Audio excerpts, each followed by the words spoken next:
ishing bu Mr. Beast. Arnold, seni omading keldi. Uning videosida qatnashasan. Mr. Beast hozir dunyoda mashhur youtuber. Uning kanalida 154 million obunachi bor. Bu 3% sendan ko'p.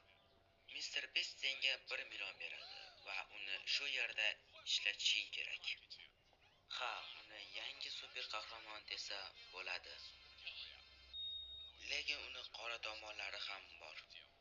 Bir supermarketda uni 100 dan ortiq odam kutishdi. Chunki u hamma odamga so'z bergan edi. Lekin u kelmadi. Odamlar narsasini tashlab ketib qolishdi. Hamma ishchilar kechasi bilan ishlash kerak edi, chunki mahsulotlarni joyiga aniqlashlarni joyiga qo'yish uchun. Lekin seni omading keldi. Seni 5 minut vaqting bor va 1 million. Uni ishlat. Nimadan boshlaysan? 50 ta PlayStation 5, 50 ta televizor, 800 ta krossovka. O'ylaymanki, u yerda seni rasmering bor. Faqat o'zingni o'ylamasdan meni ham o'ylaysanmi? Rahmat do'stim. Sen menga nima sovg'a qilarding? Kommentariyaga yoz. Arni, sen 1 million ishlatishga ulgurding. Qanday qilib to'laysan?